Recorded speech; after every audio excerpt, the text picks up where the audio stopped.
इस समाज की सबसे बड़ी संपत्ति भारत का संविधान है और जान देकर उस संविधान को बचाना होगा। यदि हम और आप इस संविधान को बचाने में सफल ना हो पाए तो आने वाली हमारी पीढ़ी हम सबको निकम्मा कहेगी। इसलिए इस मंच के बैनर तले से मैं कहना चाहूंगा कि आप अपने जीवन में कुछ भी खो देना, संविधान को मत खोने देना। जब राज रतन खत्म होते हैं तो माता रमाबाई पूछती है, एक प्रश्न करती हैं। हमारी माताएं बहनी बैठे थे, बड़े मार्मिक ढंग से सुने। रामू आकर बोलती हैं कि बाबा, वो भीवा बोलती थी, बाबा ये क्या तुम पढ़ रहे हो, क्या करोगे इतना पढ़ के? हमारे पास खाना नहीं है, रोटी नहीं है, अच्छा खाना नहीं मिलता, बीमार होते हैं, दवाई के लिए पैसे नहीं है, आखिर क्या पढ़ रहे हो, क्या करोगे पढ़ के? तो बोले, रामू तुम नहीं समझ पाओगे। बोले, हमारे 4 बच्चे खत्म हो गए, बताओ बाबा तुम क्या दे रहे हो हमारे मासूम बच्चों को?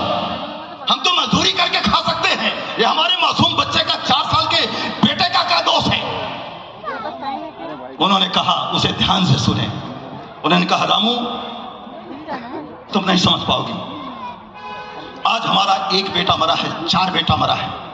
इंदू मर गई थी, राजरतन मर गया था, रमेश मर गया था। यदि मैं पढ़ाई छोड़ दूंगा और अपने उद्देश्य से भटक जाऊंगा तो आने वाले भविष्य में हमारे समाज के हजारों बच्चे बेमौत मरते जाएंगे। इसलिए हम और आपको जो जिंदगी मिली है वो बाबा साहिब अंबेडकर के परित्याग की बदौलत मिली है साथियों। इसलिए समय कम है और मैं अपनी बात को विराम देना चाहूंगा। जब कभी मुलाकात होगी तो मैं बहुत मार्मिक ढंग से अपने अनुभव को बताऊंगा कि बाबा साहिब अंबेडकर ने कितना परित्याग किया है। ज्यादा बोलो, ये वाला क्या बोलो? साथियों, पैतृक विरासत को बदल दो,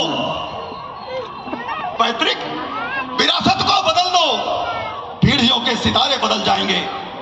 मजबूर नजरों को बदल दो, 21वीं सदी के नजारे बदल जाएंगे।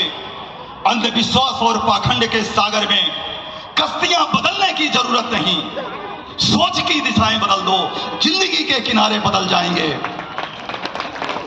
परम पूज्य भिक्खु शाकपुत्र सागर महाथेरो का मैं बुद्ध धम्म संघ की ओर से वंदन करना चाहूंगा कि आपने जो इस धम्म प्रयास किया है तो आपके पड़ोस में अवस्थित सांची, जिसे बेदिशगिरी बिहार कहा जाता था, क्षेत्रीगिरी बिहार कहा जाता है, जो धम्म संदेश धम्म राजा अशोक के बैनर तले दुनिया में गया, वो धम्म वर्तमान में आपके बैनर तले जाएगा।